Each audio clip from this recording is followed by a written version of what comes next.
Hey, everybody, and welcome back to another episode of the Navs Effect podcast. I'm your host, Naveen Ganglani. Thanks for joining me again. If you're a returning listener of the pod, and just in case you're checking out this podcast for the first time, much love, really appreciate it.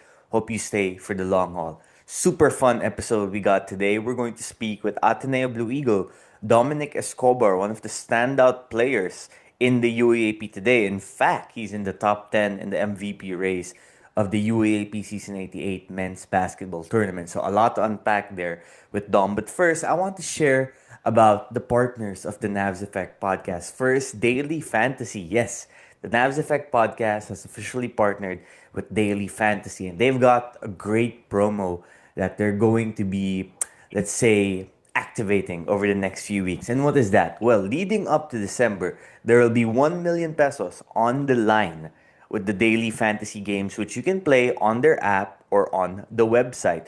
Different games where you can draft different lineups can win you 100 grand. I'm going to put a referral code in the description box of this episode, so make sure to check it out and register with that code. The next game, 100,000 pesos will be on the line, will be Converge versus Ginebra on November 14. And also a big thank you to Cooper's Coffee House, the best coffee in Manila for me. Major props and congratulations to them for just soft launching their BGC brands. I'm going to be checking that out soon, and you guys should as well. Cooper's Coffee House, the best in the country. I might be biased, but I also think I'm correct. All right, we'll be right back with Dominic Escobar.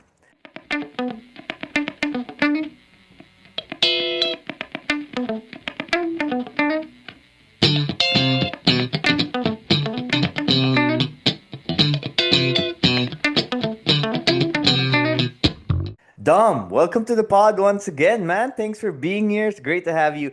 And for the listeners tuning in right now, we're recording this 8:15 in the morning on Saturday. Dom just admitted to me he's not exactly an early riser in the mornings, but for you guys, the audience of the Nabs Effect podcast community, he set that alarm. He got early, he got dressed, he's looking fresh, man. So Dom, thanks for joining me, bro.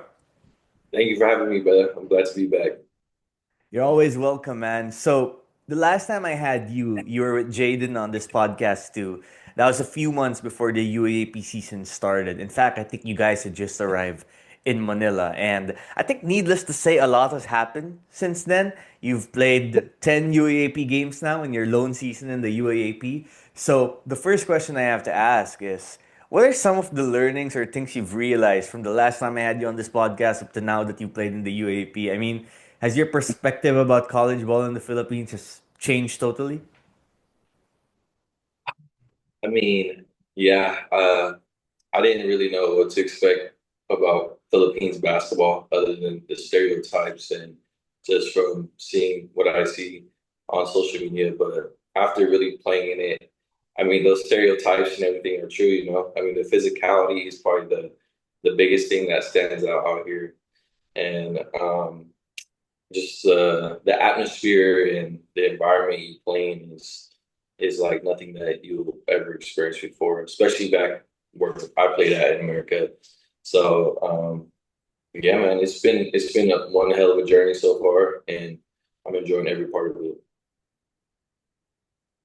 A lot of people who come from the States, the Phil foreign recruits, that's immediately one of the aspects they mention right away. When you get here, sometimes it takes a game or two, sometimes it takes an entire season for others to get used to the crowd, to the energy at the games. When you're playing at the packed Mall of Asia Arena or a packed Smart Araneta Coliseum, which, assuming the game against DLSU pushes through, if the typhoon isn't too bad on Sunday, you're also going to experience again. That takes some adjustment sometimes. The fact that you can't hear your teammates, you might not be able to hear your coach's instructions, there's drums playing all over the place. How did you mentally get yourself adjusted to that kind of energy? I've always had a motto that I've always kind of told myself during moments where I seem to get nervous or I'm frustrated in, and that motto is be the change you want to see. And I kind of just self-talk myself through that and just tell myself, you know, like I work really hard every single day. And as long as I work hard every day, you know, that preparation is going to translate to those games. And all I got to do is just do what I do in practice, and it's just going to fall within itself, you know. So, um, the first couple of minutes, I get those nerves out, and after that, it's just like any other basketball game, that I've been doing my whole life. So, from that point on, I just hoop and do what I do best, get buckets, man. Get buckets. I love that. Definitely. By the way, Dom was the all-time leading scorer of his college in the States before coming here. Um, just to add to that too, Dom, have you developed like little micro expressions or little like subtle messaging with your teammates in case you can't hear each other to communicate on the floor? And what are some examples of those? Honestly, not really. We just have like certain just call outs we do with just certain hand gestures and stuff, or we just look at each other's eyes and whatnot. Um, but nothing really too crazy. It's just whatever coach calls out, or our point guards call out, but nothing too crazy. One more thing about the UAAP that I think is underrated and people don't fully acknowledge when it comes to sometimes your game might be up there and then suddenly you might struggle like a game or two with your field goal shooting or your effectiveness on the court is it's not a marathon. It feels more like a sprint, right? Because Mm. the season starts, you know, let's say middle of September, for example, or late September. And towards November, you're done with the elimination round, the end of November. In this case, the end of the elimination round is scheduled for November 23. So you're playing at least 2 games a week and in between your 2 games a week, which by the way is high stakes, very physical, pressured back, you're also practicing a lot. And then on top of practicing a lot, you got film viewing sessions, you've got extra work you're putting in, and because you guys are student athletes, you're going to classes, you got homework, you got submissions and whatnot. Was it quite an adjustment for you where you were in the States and how you were playing in the States to all the considerations you have to take into account playing here in the Philippines? Yeah, I mean, it was a really big adjustment. I mean, Um, just like you said, there's just nonstop practice, nonstop games. It's very fast paced rather than marathon. If you look at the season back in the States, it usually starts from late September to early October, and it goes all the way to March or April, depending on how far you go in playoffs. Here, it barely started, and we're already more than halfway through the season, and it's only been what, like a month and a half or so. And yeah, I mean, being an inexperienced player, it helps that, I can adapt to these things really fast. For newer players, like freshmen or underclassmen, it may be a little bit more difficult, but I've been in college for a little while now, so the adjustment hasn't been too hard for me, but I think the biggest thing is just, making sure my body is just being well taken care of and making sure I have the proper recovery and whatnot. And also too, just having a balance in, school life and personal life, and also just making sure I put in that extra work and taking care of my body and putting up extra shots and whatnot. Do your legs feel heavier now than they did when the season started? Some days they do, but for the most part, I honestly feel like I'm really in good shape. When I first came to the Philippines, I was really heavy. I actually had gotten into like a little injury before I came out here, so I wasn't playing basketball when I first came out here. Or before I came out here, I wasn't playing no basketball. And I think I mentioned this on your first podcast, but one of the first practices that I went through, Coach Tab, I actually cramped up and I couldn't even go through a whole practice, and that happened on multiple occasions. And I actually had to meet up with like a conditioning coach and whatnot, and now they got me running on the treadmill and stuff, and making sure that my legs are well strong enough to get through to get through games now. It's crazy. I mean, you get here to the Philippines, it's hot as hell every day, right? You're sweating buckets, you're cramping up, like you said. Even at night, when you're supposed to feel a breeze, it can feel humid sometimes. And then, in the snap of a finger, you go from like really hot to really rainy season. It's raining at 8 a.m., the sun is out there blazing at 12 noon and at 3 p.m. it's raining again. Yeah. For basketball players, is that the adjustment getting used to the different weather types in the environment you're playing in? And how much does it impact your preparation? I would say it does for sure. I mean, I'm from a really small town in the desert of Southern California. I'm from the desert, so it's very dry. It's a very dry heat, very dry environment. And out here it's very, tropical, so that means it's really humid and whatnot. And as it is already, I've always sweat a lot, but I find myself sweating even more in these humid environments. And man, it's I feel like I have to have about two or three sets of extra jerseys because through one quarter, a couple minutes, my jerseys are drenched and sweat's falling on the floor, and it's honestly really gross. But yeah, it's definitely an adjustment you have to make in terms of hydration. You have to make sure you're drinking a lot of liquids, a lot of electrolytes, and just making sure your body is conditioned for this type of environment. So you've changed jerseys midway through a game this season. And you said what? You've changed jerseys through midway of a game this season. Like there have been games where you've changed your jerseys and put on a fresh new pair. No, I haven't, but in practice, I've had to have changed my jersey before because it's just drenched in sweat, or I have to bring extra socks because my sweat will bleed through my shoe, and I start slipping on the court. So Man, it's really bad. Yeah. that's I've, crazy. But you said oh, that. Oh, go for it. You want to add yeah, something? I was gonna say one of the first practices that I played in out here, my sweat was actually really bad to the point where the sweat bled through my shoe, and I was running back on defense and actually slipped on my own shoe, and I rolled my ankle. And Wow. so from that point on, I had to bring extra pair of shoes and extra socks and make sure that like my body was dry before, I got into the deeper part of practice to avoid, getting injured again. So that was the first time I ever experienced that. That was actually like really crazy. I actually got rid of those shoes too. I gave them to Drew Bongo because I thought it was bad luck to roll my ankle and then whatever. I was like, no, I'm never wearing these again. So I gave those away. So your weight probably fluctuates during the game because of how much you sweat. Have you ever like weighed yourself before a game and then see how much you lost after the game? No, I actually want to test that out. I might test that out before this next game against LaSalle because I'm pretty sure I'm gonna be sweating like crazy during that game. Yeah, because I read the story one time that LeBron loses up to like 6 or 7 pounds in a game, which is crazy because that's LeBron, right? Yeah, Um, so you talked about when you got to Manila, you were a little on the heavier side and they had to get you in the conditioning program. So have you decreased body fat percentage or weight since from the time you got here till now while you're in the middle of the season? Have you measured those metrics?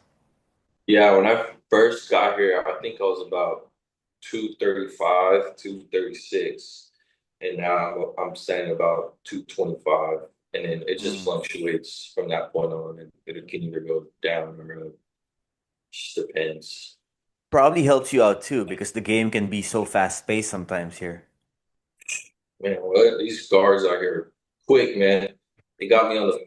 They usually got me on the best guards too. It's tough having to do that every single night.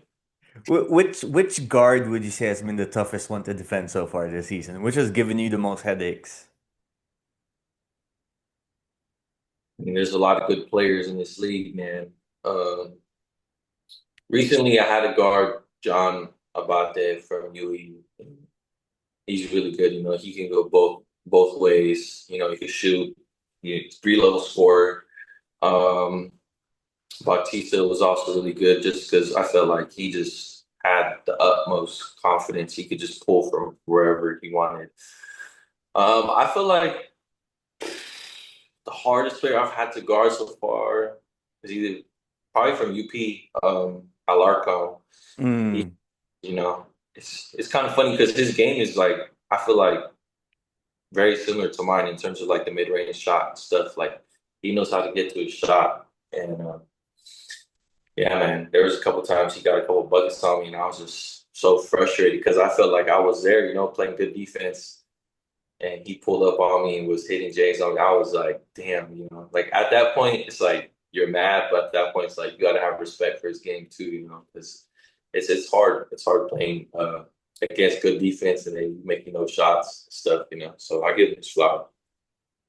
If it makes you feel any better, Harold Alarcon has given many players buckets throughout his UAP career, including and you're right because and you idolize Kobe Bryant, so you know this where at a certain point you can defend a player as well as possible, as fundamentally sound as possible, but if the player is just an elite offensive player, the most you can do is just contest without fouling and sometimes hope the shot doesn't go in, right? Yeah, yeah. So all you can do is just hope that don't go. But they say good defense with better offense. So That's true.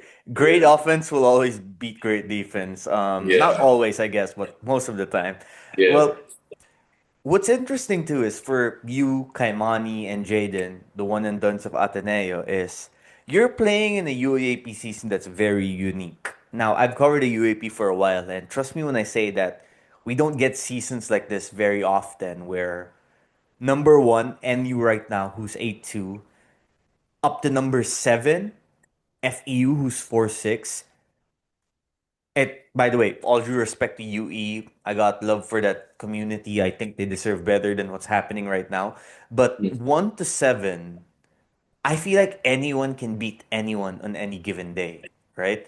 Like, if you told me that tomorrow FEU number seven defeated UP, who's number two, or NU, who's number one, I wouldn't be shocked. And mm, you guys know how good FEU can be. You've played them in two really tight games. yeah. I wouldn't be shocked if you guys beat anyone from 1-7, but I also wouldn't be shocked if you guys lost to anyone from 1-7. Even UE, who's number 8, gave you guys quite a run in that last contest a few days ago. So being there in that battlefield against all these teams where the parity is better than it's been in a long time, what's the mindset like game to game, knowing that every single match is going to be a battle? I mean, you can't take any game for granted, and you can't be relaxed on any game. Just for example, the most recent game against UE, despite the record, they have talent, and they've competed against other teams, and that game was to the final wire. I mean, I think we barely won by a few points, and there was even a point where we were down, I think, 11 at most. So I think just knowing that any game is going to be a battle, you just have to play your best every game, and you just can't be relaxed or take any possession off because every possession is going to matter in those close fought games. So yeah, man. Absolutely. And that's also an indication that the end of the elimination round, which we're approaching now, is going to be crazy because there's only four Final Four spots and there's seven teams vying for it. And there are only two twice to beat advantage spots, which seven teams are trying to vie for as well.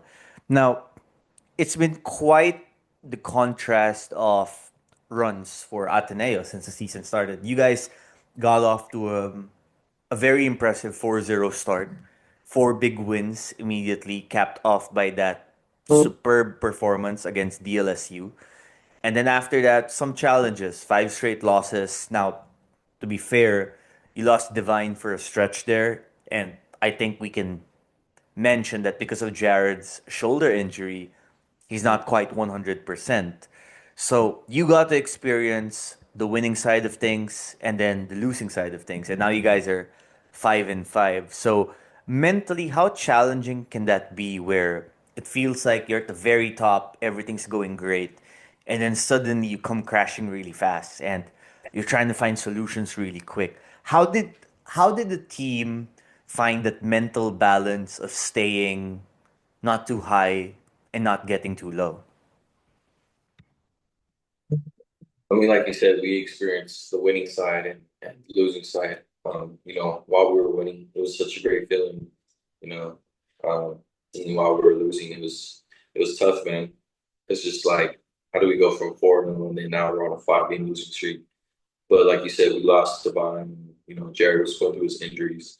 And although I don't want to use that as an excuse because I believe in our team, from the first man to the last man to on our bench. But those guys definitely make a difference on our team.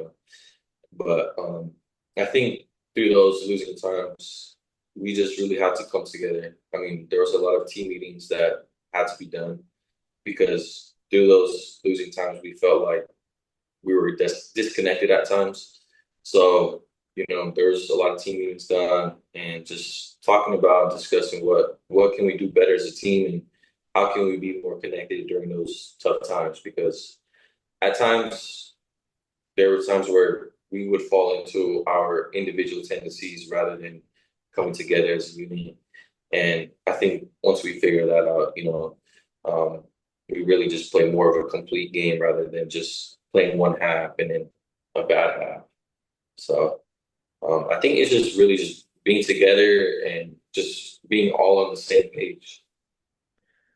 During these team meetings, I mean, there's a tendency that conversations can get heated, right? Or maybe a little bit. Honesty is the best policy, yes, but sometimes honesty has to be delivered the right way so you can get the message across to the right people. When you guys were having these team meetings, was the environment and the energy like, okay, everyone is allowed to say what's on their mind? And how were you guys able to have enough perspective where if someone says something to you that might be a little critical or not what you want to hear, how are you able to not take that too personally?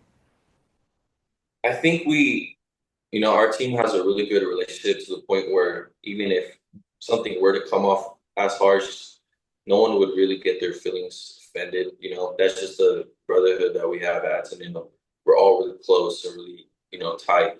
So when we had these team meetings, it wasn't very hostile or no one really got offended. It was pretty much an open floor. Our captains, Kai and Jared, they just told us, they want to hear from everyone and, share thoughts on what we can do. And everyone pretty much spoke their voice and we, implemented that into practice and it's just been working pretty well, I would say. Jared and Kaimani as team captains, how are their leadership styles? How are they different and how are they alike? I think Kai is the more aggressive captain, he's not afraid to hurt people's feelings. He'll get in your face, he'll scream at you or whatever. But it's not in any negative way. It's all just for it's all constructive. Jared, he's more like on the softer side. Like he's gonna bring you.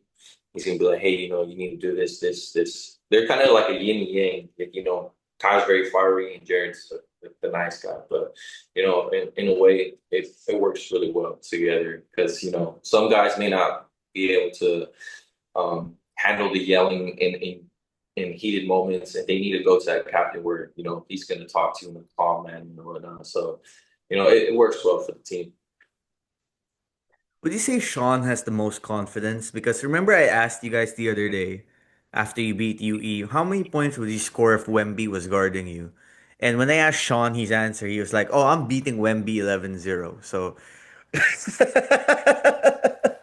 He's crazy, man. So would you say it's just the right amount of confidence or maybe a little too overconfident? No, one thing about SD, he's gonna be confident, man. But one thing I can say about SD, he's probably one of the hardest workers I've ever met. He's a gym rat. Can't get that dude out the gym. He's always in the gym, getting up shots, always working out. So, when he speaks about his confidence and what he thinks he can do, he really believes that because he puts in that much work. So, it may sound crazy, but hey, the kid works really hard. So are you taking Sean over Wemby in a one-on-one game? Hey man, I love ST, but respectfully, I'm gonna have to go with Wemby. Yeah. I mean, yeah, respect to Sean, you're right, but 11-0 might be pushing it a little too far, Sean. I think he might be able to get 1 point, 2 points, maybe at best. So you and Kaimani both said you'd get 7 points against Wemby. I have to say that's quite a good amount of confidence too. Yeah, Um, although I have to admit, I think I might take Wemby over you and Kaimani as well. Just saying. yeah, yeah. That's fair. That's fair. And to be fair, he is an alien for a reason. They call him an alien for a reason, right? I mean, that's crazy.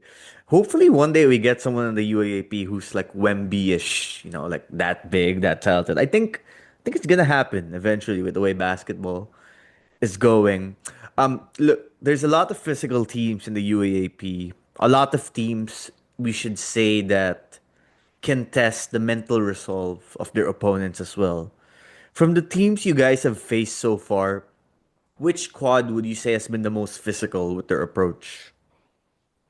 I think UP is definitely the most physical. Their style of play on the defensive end is to really pressure the ball and to really get in our comfort zone. Um, they'll really just get up on you and make you feel uncomfortable, and they'll try to get you out of your set plays and try to get you guys to break down and whatnot. And they do a pretty good job at that, I would say. I agree. UP tends to be a physical team, and in fact, they lead the UAP in fouls and free throws allowed. But that's the risk you take when you try to be physical and try to force turnovers. Yeah. Which team would you say, aside from Ateneo, has just an insane amount of talent on the roster? Just raw skill and talent when it comes to the game of basketball. I feel like there's a lot of good teams in the city. I mean, UP has a loaded roster. LaSalle had a loaded roster. Um, and UST, with the Kobe and Nick and Forsky and all them. I mean, I feel like it's pretty well balanced everywhere in the UAAP. I can't really pick like a specific team. Like everyone has talent on the team. So yeah. Which player has given you the most amount of trash talk in the game so far? Honestly, no one has trash talked me. Like Really? everyone's been really cool and very respectful, honestly. It's just like, we'll make like for instance, when we played against UST here at Bay, I had to guard Nick the whole game. And I had a couple tough shots on him, and then he'd come down the court and get me back, and he'd be like, "Hey, bro, I had to get you back, bro." And I was just like, "Nah, bro, it's cool, it's a good shot, it's a tough shot." But for the most part, this honestly, I haven't dealt with no trash talking.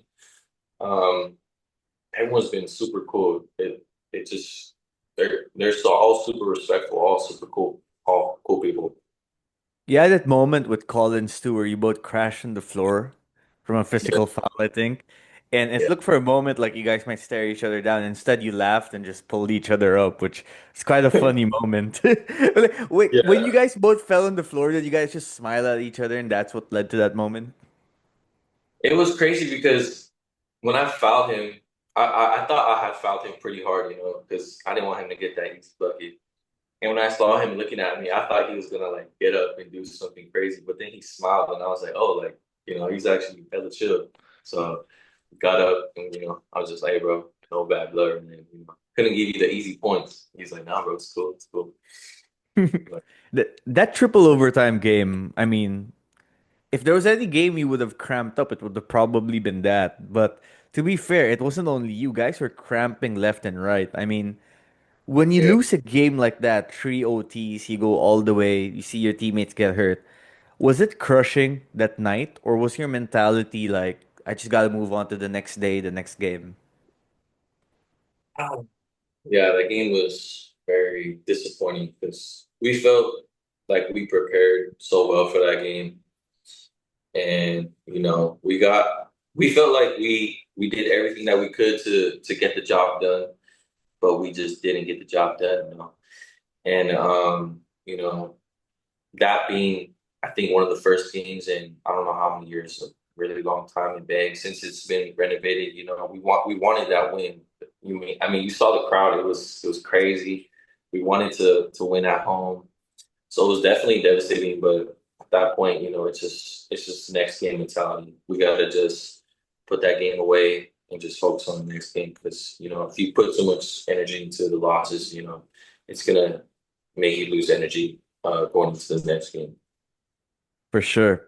Now, Dom, I know that you guys are in the middle of what you hope will be a long and successful season for Ateneo, and that's where the focus is right now. But after this season, you're gonna depart the UAAP.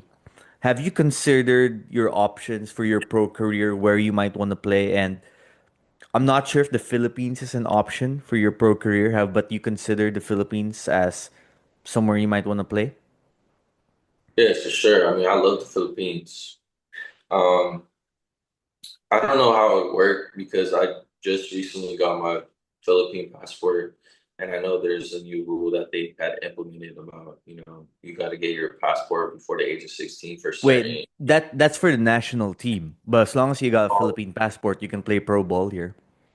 oh, because I've heard about that in terms of like playing for like Japan or like Korea. There's like certain rules and stuff. So I don't really know, man. I'm kind of just focused on, getting to playoffs and just making sure we solidify that last spot or even the top three spot to head into playoffs.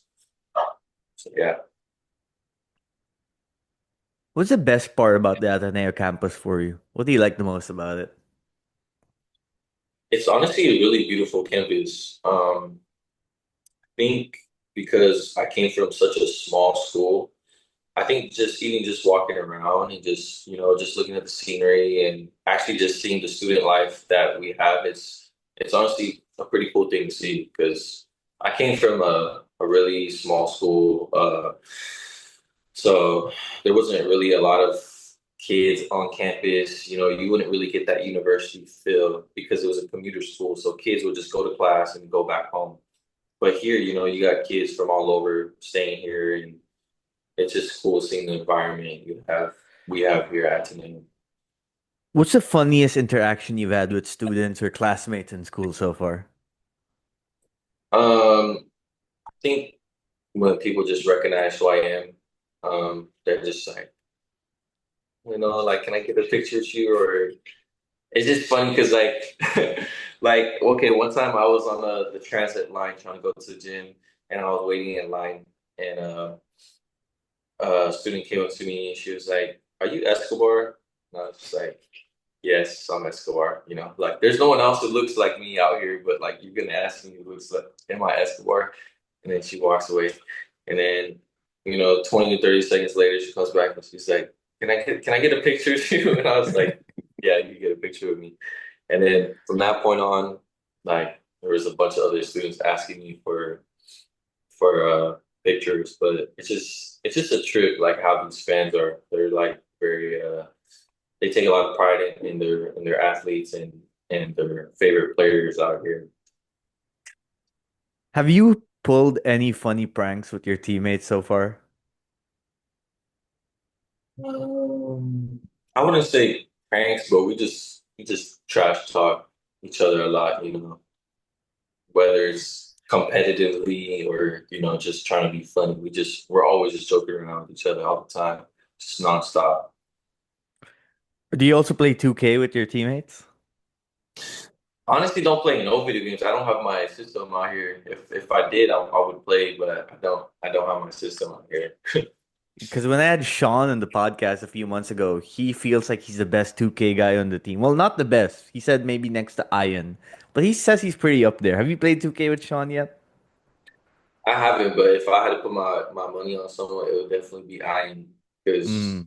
that dude loves to play video games. Him and Waki, they're always playing video games with each other. So I would probably go with Ian. SC is just gonna say he's the best at anything, regardless. That's just his confidence thing, man. That's why I love talking to SD because he Yeah, just he'll say something like, "Oh yeah, I can do that." He's never tried something before, but he's like, "Oh yeah, I can totally do that." But yeah, that just he's goes to very show the confidence.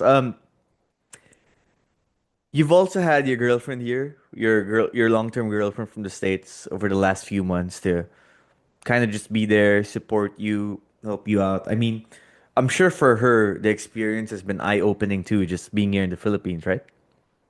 Oh yeah, for sure. It's such a culture shock for her, just seeing the traffic and the weather and just the amount of people there are out here. It can be overstimulating at times for her, but she knows how to handle pressure well, and she knows how to adapt well in environments. But she's loved it out here so far. I really like a lot. That's awesome. I'm sure it's great for you too to have that support system and help you out, especially during the grind of the season. Now, I got some rapid fire questions for you real quick. And I also got questions from the podcast community's mailbag that I'm going to be asking shortly. But first, are you a coffee or a matcha drinker? Coffee, I love coffee So coffee over matcha for you. any day, easily. Uh, what's your go-to coffee order? So there's actually a coffee shop down the street from where I live. It's called Coffee Obsession and Fun, and I get the Spanish latte. It's the best coffee I've had out here so far. So if coffee, you're watching this, shout out coffee, man. How much coffee do you have in a day? I think I have a little bit too much, man. My girlfriend actually told me I need to stop. I drink about 2 or 3 cups of coffee a day. I'll have one in the morning. And like if it were up to me, I would have one in the morning when I wake up. I would have one right before practice, and I would have one right before I go to sleep. Yesterday, I actually had one in the morning, and I had one at night, and it was so good. I think the coffee contributes a bit to your sweating. I mean, the caffeine is just trying to get out of there. Yeah, I think that's part of the reasons why I might cramp up sometimes. So I gotta take it easy here and there, especially when it comes closer to the game days. And let me tell you something too. When you hit 30 years old, 3 cups of coffee means heartburn in the middle of the afternoon. That's gonna be so. You know what? Have your 3 cups now while you can in your mid 20s. You're gonna enjoy it. Another question. What's your top three shoes to play with of all time? Top three, I would say my Kobe 4 Phillies. Those are super comfortable, super light. Um, I would have to say um probably the Kobe 9 uh lows. They're like all white. They're super comfortable, super, super light. Um, and then probably the what the eights. I mean, those Mm. are classic. Those are honestly like my dream shoe as a kid, and now that I have them now, I still can't like believe that I have those in my possession. That's why I don't So really play too much in those because I don't want to like mess them up. So I only play them here and there. you don't want to slip while wearing them because of the sweat. Yeah, yeah, man. Because if I roll my ankle in those, man, and I got to get rid of those, it'll be a sad day for me, for sure. So Kobe was your idol growing up, right? Yeah, yeah. What's your favorite Kobe moment ever? Probably his last game ever. I remember being in high school and watching that game. I thought he was gonna have like a terrible game because his body was already broken down. And once I saw the game plan, it just said give Kobe the ball. It was the craziest thing I ever seen. Like the dude scored 60 for his last game, bro. Like that's so unheard of. It's And insane. just to see him persevere and fight through that whole game, trying to get even a good shot up was just it was crazy to see, man. But rest in peace to go. That'll be my top goal for sure. I mean, he also did take 50 shot attempts, so at the end it was just like all arm, no legs, right? If you took Uh, 50 shot attempts in the UAP game, how many points would you score? I'll probably have about like 60 as well. I think 60 or 70. I think it would be up there for sure. I'm not sure Coach Stab would be okay with you taking 50 shots though. Nah, I think he'd be pretty upset with me if I took that many shots.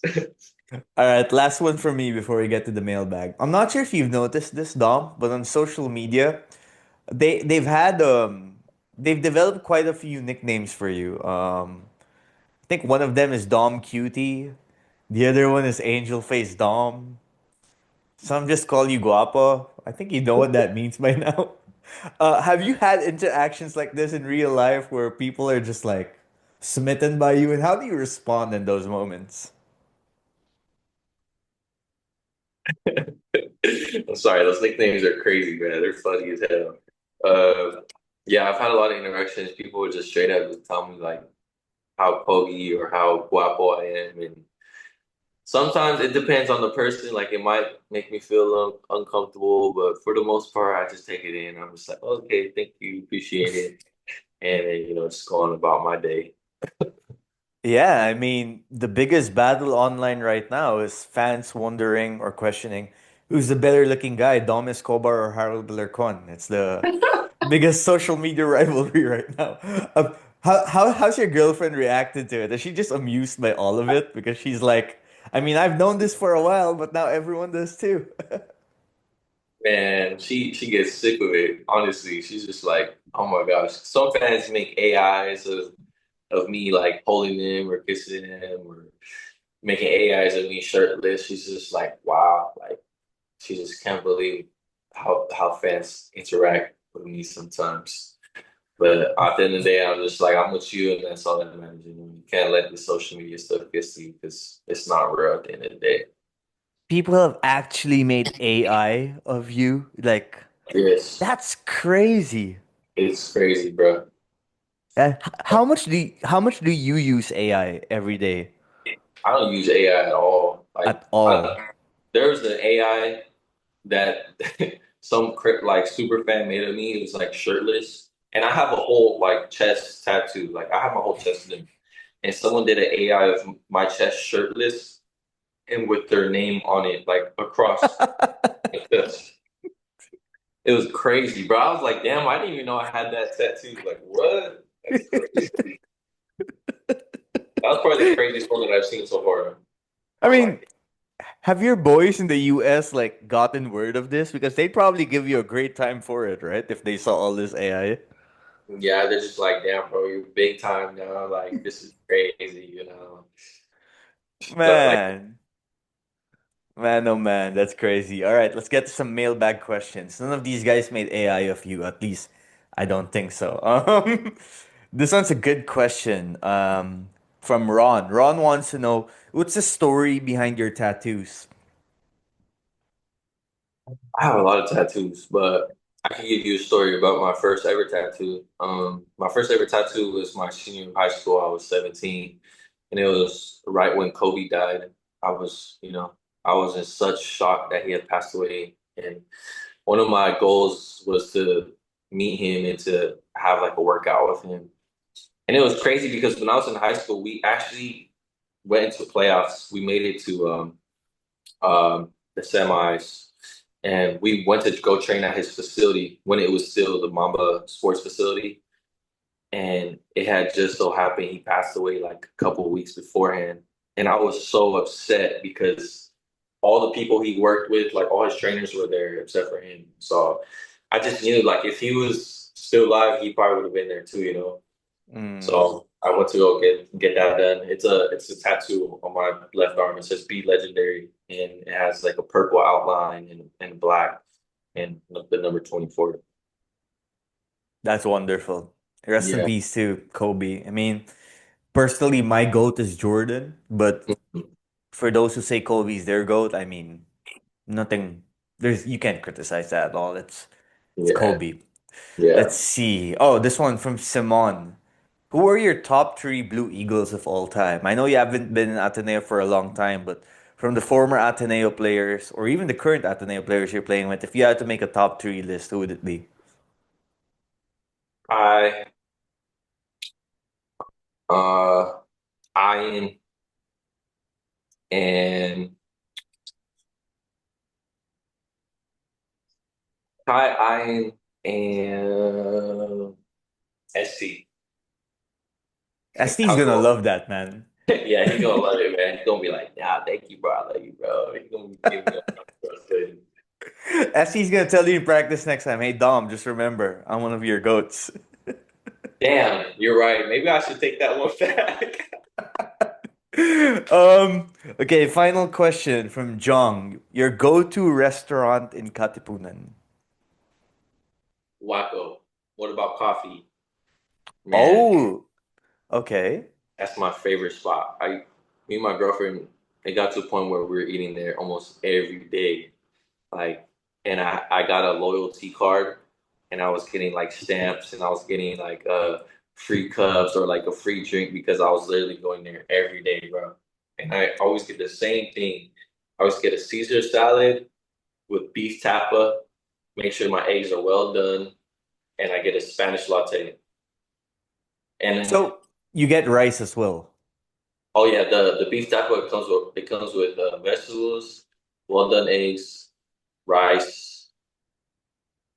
Yeah, and those three things. Yeah, yeah. Eggs, rice, and vegetables. So With beef. what's your top three Filipino dishes that you love to eat? Um, I've honestly haven't had any since I've been out here because I like to eat my grandma's.